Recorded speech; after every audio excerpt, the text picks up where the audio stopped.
Welcome to Bind EduTech, and this is a continued class in which we are discussing some of the important questions from the chapter that we have already completed in video lectures, Should Wizard Hit Mommy? इस chapter का हम लोग question answers discuss कर रहे थे। हालांकि मैंने इसको शॉर्ट क्वेश्चन आंसर करके हेडिंग दिया है, पर हर आंसर में या जिस आंसर में भी मुझे लगता है कि ये आंसर जितना मैंने बताया है उससे कम या उससे ज़्यादा का आ सकता है, तो उसका तरीका भी मैंने आपको बताया कि कब कर पाएंगे आप और कैसे कर पाएंगे, उसके लिए आपको क्या करना होगा। और जो बच्चे कहीं से भी पढ़े हुए हों, मतलब इंग्लिश का कोर्स जिनका कंप्लीट हो क्लास 12th का, हाँ, चाहे स्कूल से हो, चाहे ट्यूशन से हो, किसी चीज़ से भी हो, अगर टेक्स्ट बुक से लाइन बाय लाइन गए हैं आपको लगता है कि आपको पूरा पढ़ाई कंप्लीट आपकी हुई है, तो फिर आपका टेस्ट जो है कि कितना कंप्लीट जानकारी तुम्हारे पास है, उसका टेस्ट हो जाता है क्वेश्चन आंसर्स में। तो ये सेल्फ टेस्ट होता है, मतलब ये मैं तो इवैल्यूएट नहीं कर सकता ना कि कौन कितना समझ रहा है। यहाँ जो बातें मैं बता रहा हूँ उनको मैं कैसे डिसाइड कर पाऊँगा कि कौन क्या सोच रहा है। डिसाइड आपको खुद करना होगा, स्टूडेंट्स को खुद करना होगा कि सर जो जिन बातों के बारे में सर बता रहे हैं क्वेश्चन आंसर्स में, क्या वो बातें हमने पढ़ी हैं टेक्स्ट बुक में, क्या वो बातें हमें बताई गई हैं टेक्स्ट बुक पढ़ाते वक्त। ये तुम्हारे लिए एक सेल्फ टेस्ट होगा, और इसमें अगर तुम अपने आप को सक्सेसफुल देखते हो कि हाँ एकदम सारा चीज़ हम लोग को बताया गया है जो मैं डिस्कस कर रहा हूँ, अगर वो सब चीज़ आपको बताया गया है, देन यू आर एलिजिबल, आप एग्ज़ाम के लिए एलिजिबल हैं, तो मतलब you are prepared, well prepared. लेकिन अगर मेरे क्वेश्चन आंसर्स में से कुछ आपको दिक्कत होता है समझने में, या कोई नई बात कहीं पर आपको नया जानकारी मिलता है इसी चैप्टर के बारे में, जितना जानकारी आपके पास पहले से है, उसके बाद कोई नया जानकारी मिलता है अगर आपको मेरे क्वेश्चन आंसर्स में, तो उस तरह की अगर जानकारियाँ जिनको लगता है कि मैं कुछ ऐसी चीज़ों का जानकारी दे रहा हूँ जो आपको पहले से नहीं दिया गया है, जबकि आपने अपने तरफ से और आपके टीचर ने अपने तरफ से चैप्टर कंप्लीट कर लिया है, you are thinking that you are well prepared. और अगर आप मेरे क्वेश्चंस और आंसर्स को, और जैसे मैं उनको घटाने बढ़ाने बताता हूँ, और फिर मैं टेक्स्ट बुक में ले जा करके और एक्सप्लेनेशन में ले जा करके मैं जैसे दिखाता हूँ आपको कि यहाँ से यहाँ तक बढ़ा देंगे तो ये 2 नंबर का क्वेश्चन जो 3 नंबर का क्वेश्चन जो है ये 8 नंबर का भी आ सकता है, वर्ड लिमिट 80 to 100 हो जाएगा। लेकिन तुमको उससे कोई चिंता नहीं है, तुमको क्वेश्चन की चिंता है, क्वेश्चन का आंसर कितना वर्ड में लिखना है उसकी चिंता स्टूडेंट्स को नहीं करनी चाहिए, जो कि मैक्सिमम स्टूडेंट्स करते हैं। 0%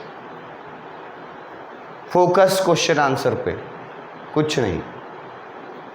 100% फोकस टेक्स्ट बुक जहाँ से शुरू होता है, ऑथर, अबाउट द टाइटल वगैरह वगैरह, introduction, theme, and then text book, and then the explanation of the text book. इतना अगर आप कीजिएगा तब आप अपने को एक ग्रेड ऊपर पाइएगा। ये मैंने पिछले वीडियो में भी एश्योर किया था कि बहुत सारी जानकारियाँ, नई जानकारियाँ ज़रूर मिलनी चाहिए बहुत सारे स्टूडेंट्स को जिन्होंने कहीं से भी ये चैप्टर पढ़ा हो। और अगर आपको लगे कि नई जानकारियाँ हैं तो और भी हो सकती हैं इसी चैप्टर में, या किसी और चैप्टर में भी और जानकारियाँ हो सकती हैं, फिर आप देखिए उसके वीडियोस को, लेक्चर 1 से लेकर के जहाँ तक एक्सप्लेन किए हैं वहाँ तक देखिए, और उसके बाद फिर आप क्वेश्चन आंसर डील करके देखिए कि आपको कोई फ़ायदा होता है या नहीं। फ़ायदा होता है तो अच्छा है, उसको फिर कंटिन्यू कीजिए देखना, पढ़ना, और अगर नहीं समझ में आता है तो फिर ये आपकी मर्ज़ी है कि आप उसको देखें या ना देखें। तो अपना अपनी इच्छा पर है ना, हम किसी को मजबूर नहीं कर सकते इसको देखने के लिए। जिसको इच्छा होगा वही देखेगा, और इच्छा किसको होगा ये मैं जानता हूँ। इच्छा उन लोगों को होगा जो इंग्लिश में अपने आप को एक ग्रेड ऊपर करना चाहते होंगे, चाहे वो किसी कैटेगरी के हों, चाहे फेलियर कैटेगरी के हों, चाहे एवरेज, चाहे गुड, चाहे वेरी गुड, सब कैटेगरी के स्टूडेंट्स जो हैं वो चाहते हैं कि उनका जो स्टैंडर्ड है वो ऊपर हो। तो उसके लिए अगर आप एग्ज़ाम्पल में कोई भी मेरा एक चैप्टर का वीडियो देखें, एक्सप्लेनेशन को सुने, समझें, एक बार देखने से अगर आपको नहीं समझ में आता है तो 2 बार देखें उसको। जहाँ नहीं समझ में आता है, थोड़ा कहीं ध्यान भटक जाता है तो रिपीट करके, मतलब थोड़ा बैकवर्ड हो करके और भी देख सकते हैं। कितना फैसिलिटी है अब इस डिजिटल दुनिया में। ये फैसिलिटी आपको क्लासरूम में नहीं मिलता है। क्लासरूम में अगर आप किसी क्लास में थोड़े आपका मूड ऑफ है, अगर किसी क्लास में, तो उस क्लास में कोई भी सब्जेक्ट का टीचर कुछ भी बता के जाता है, ठीक है, उस समय आप शायद उतना फोकस नहीं कर पाते हैं, मतलब उतना अच्छा से नहीं समझ पाते हैं। लेकिन बाद में अगर आपकी इच्छा होती है जिस समय, तो आप फिर से टीचर को वो सारी चीज़ें बोलने के लिए तो नहीं बोल सकते जो उन्होंने क्लासरूम में बोला। लेकिन यहाँ क्या है कि आप जब चाहें तब, जितनी बार चाहें आप, मतलब रिपीटिशंस कर के और समझ सकते हैं। देखो, सबका लेवल अलग है, समझने का भी और पढ़ाने का भी। ये मैं पहले भी बता चुका हूँ, लेवल अलग है तुम लोगों का भी और हम लोगों का भी। मतलब पढ़ने वालों का लेवल और पढ़ाने वालों का लेवल, दोनों लेवल्स जो है बिल्कुल डिफरेंट होते हैं सबके। तो जिनको मेरा लेवल सूट करेगा, ठीक है, वो ज़्यादा अट्रैक्ट होंगे मेरे एक्सप्लेनेशन से या मेरे वे ऑफ एक्सप्लेनिंग से। तो वो कैटेगरी होता है एक कि जिसको चाहिए।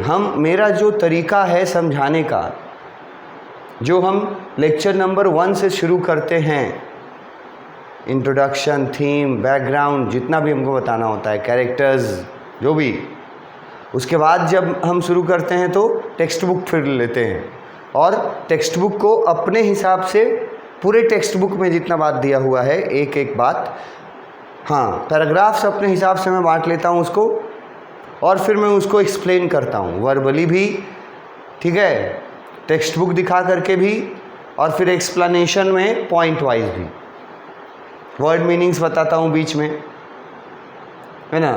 तो अगर वो बच्चे जिनको ये समझ में आए कि हाँ सर जो बता रहे हैं ये हमको समझ में आ रहा है, ठीक है, तो वो बच्चे जो हैं वो मेरा वीडियो देखना पसंद करेंगे। ये सबके साथ होता है जी, कि जिसका जो स्तर रहता है, जिसका जो लेवल रहता है, तो टीचर का जो लेवल है उसी लेवल का बच्चा भी उसको देखेगा ज़्यादा, मतलब मैक्सिमम में, बाकी भी देखेंगे, लेकिन जो टीचर का लेवल है, जो टीचर का वे ऑफ टीचिंग है, जिसको मैंने बोला था कि एक कला की तरह होती है, तो जो टीचर की कला है ना, वो जिन लोगों को पसंद आएगी, जिन स्टूडेंट्स को, वो मैक्सिमम वही स्टूडेंट्स जो हैं वो देखेंगे।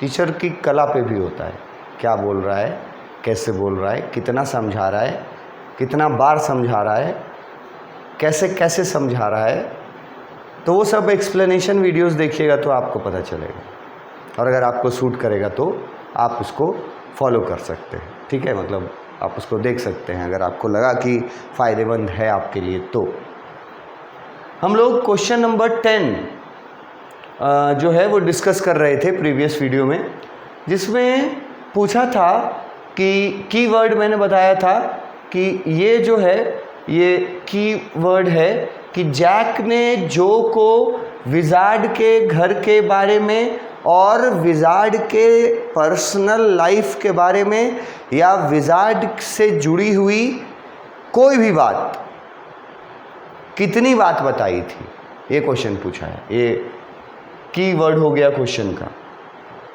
What did Jack tell Joe about the wizard's house and his living?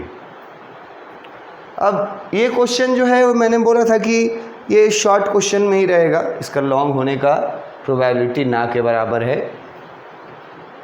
43 शब्दों में ही इसका आंसर आराम से दिया जा सकता है, ठीक है। ज़बरदस्ती बढ़ाना चाहेंगे तो अलग बात है।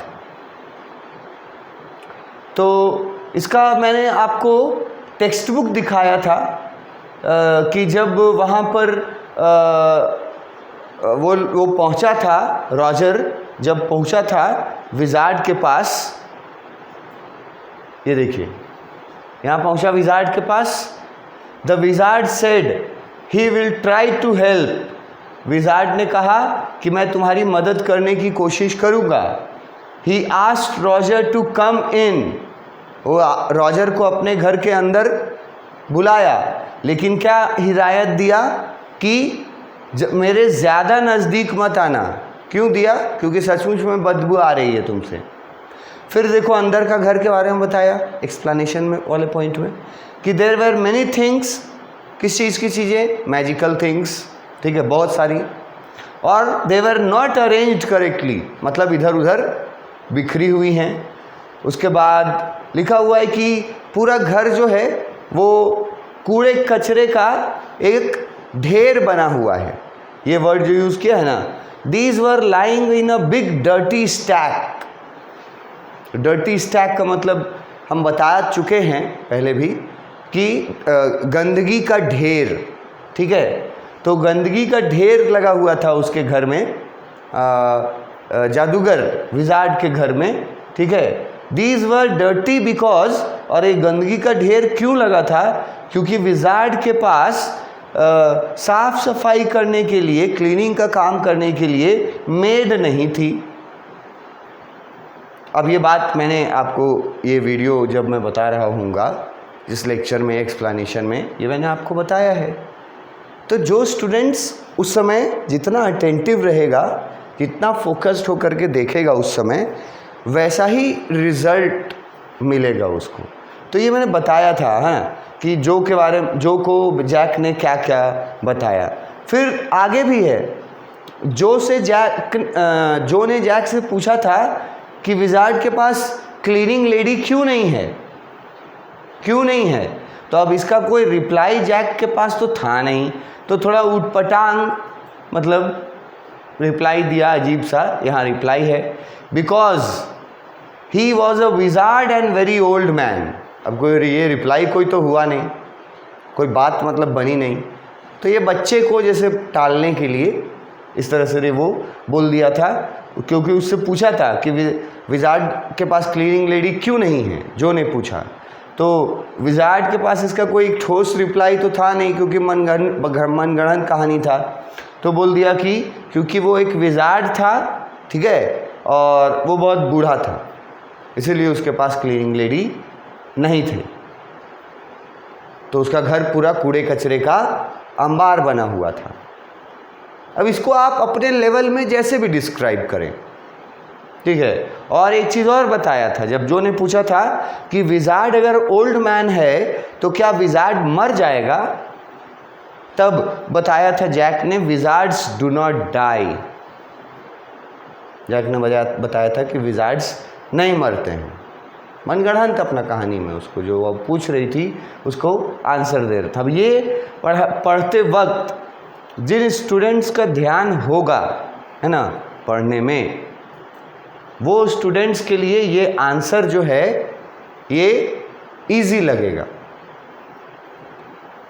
मन में होना चाहिए, दिमाग में होना चाहिए आंसर। मैं फिर बोल रहा हूँ, लैंग्वेज, इंग्लिश लैंग्वेज तुम लोग सबका अलग अलग है, उसमें कैपेबिलिटी, और अपने कैपेबिलिटी के अनुसार लिखो, पर लिख तब पाओगे जब यहाँ रहेगा, ठीक है। मैंने बताया था कि टीचर इवैल्यूएट करते समय ये देखना चाहते हैं कि जो स्टूडेंट का हम कॉपी इवैल्यूएट कर रहे हैं, कोई भी क्वेश्चन का आंसर इवैल्यूएट कर रहे हैं, तो ये स्टूडेंट कितना चीज़ जानता है इस स्टोरी के बारे में। ये टीचर ना आंसर पढ़ करके सही अनुमान लगा लेते हैं कि ये स्टूडेंट कितना गहराई से इस कहानी को पढ़ा है, जो ये आंसर दिया है, और उसी से वो लोग डिसाइड कर लेते हैं कि इसको कितना नंबर देना है। तो आपको सबसे पहले काम ये करना है कि आप जिस लेवल के स्टूडेंट हैं इंग्लिश में, आपको ये बातें जब मैं बताता हूँ तो उनको दिमाग में एक्सप्लेनेशन बताता हूँ जब, तो अच्छे से फिट करने का, याद रखने का, समझने का कि कहाँ क्या हुआ था कहानी में, एकदम वैसे समझने का जैसे कोई स्टोरी समझता है, बच्चों जैसा। और अगर ऐसा तुम करेगा तो फिर देखो आंसर तुम्हारे पास जो है ना, ये कोई नया बात तुम्हारे आंसर में नहीं आएगा। लिखा है क्या क्या बताया था जैक ने बताया, पहला चीज़ बताया कि विजार्ड का घर जो था उसमें बहुत सारे मैजिकल थिंग्स थे। मैजिकल थिंग्स दिख रहा है हाईलाइट किया हुआ, तो बहुत सारे मैजिकल थिंग्स थे, और वो थिंग्स जो थे वो जम्बल्ड टुगेदर थे। जम्बल्ड मतलब होता है मिस अरेंज्ड। अगर जम्बल्ड नहीं लिख सकते हो तो मिस अरेंज्ड लिखो। अगर मिस अरेंज्ड नहीं लिख सकते हो तो नॉट अरेंज्ड करेक्टली ऐसे लिखो, जिसका जो स्तर है, लेकिन लिखना तो पड़ेगा कि सामान बिखरे हुए थे। अब इन बिखरे हुए के लिए सारे स्टूडेंट के मन में अपना अपना लैंग्वेज में अपना अपना स्तर पे वर्ड होगा। किसी स्टूडेंट के मन में एक वर्ड स्कैटर्ड भी आ सकता है। स्कैटर वर्ड होता है बिखरा हुआ होना, हियर एंड देयर, तो वो स्कैटर लिख देगा जम्बल्ड के जगह। जम्बल्ड जो जहाँ याद रख पाएगा वो जम्बल्ड लिखना, नहीं याद रख पाएगा तो फिर लिखना कि सही तरीक़ा से अरेंज नहीं था, इसको जैसे भी लिखना। पहले बताया कि बहुत सारी मैजिकल थिंग्स थी, लेकिन वो चीज़ें सही तरह से अरेंज नहीं थी। उसके बाद गंदगी के बारे में बताया, और जो मैंने गंदगी का ढेर बताया था वहाँ अभी, उसको यहाँ हीप लिखा है, डस्टी हीप, ठीक है। तो ये नया वर्ड हुआ तुम्हारे लिए। हीप का मतलब ढेर। कोई भी चीज़ अगर एक जगह कलेक्ट करके रख दो तो उसको हीप बोलते हैं, खाली डस्ट को नहीं, कोई भी चीज़ को। अगर ईटा को एक जगह जमा करके रख दो तो हीप ऑफ ब्रिक्स बोल सकते हैं उसको। तो हीप वर्ड जो है उसका मतलब है कि बहुत सारा डस्टी चीज़, गंदगी का ढेर लगा हुआ था। क्यों? बिकॉज विजार्ड के पास क्या नहीं थी? क्लीनिंग लेडी नहीं थी। ये सब तो लिखा हुआ था। और वो आगे बताता है कि विजार्ड जो है वो बहुत बूढ़ा आदमी है। जब जो पूछती है कि वाई क्यों क्लीनिंग लेडी नहीं है उसके पास, तो वो बताता है कि विजार्ड, अभी बताया ऊपर दिखाए थे हम आपको, कि वो बताता है बड़ा उटपटांग रीज़न, ऐसे ही इलॉजिकल रीज़न, कि विजार्ड बहुत बूढ़ा है इसीलिए उसके पास, और विजार्ड है इसीलिए उसके पास क्लीनिंग लेडी नहीं है। और तब वो पूछती है कि क्या विजार्ड बूढ़ा है तो मर जाएगा? तो उसको ये भी बताता है कि विजार्ड्स डोंट डाई। ये सब चीज़ें पढ़ी हुई चीज़ें रहती हैं, ठीक है। क्वेश्चन आंसर का जो टेंशन रहता है ना, ये टेंशन इसलिए रहता है क्योंकि पढ़े नहीं रहोगे अगर, तो टेंशन रहेगा भारी। पढ़ लो एक बार, नहीं रहेगा टेंशन। देखो टेक्स्ट बुक में भी ये दिया हुआ था, विजार्ड वाला जो अभी हम लोग बात किए।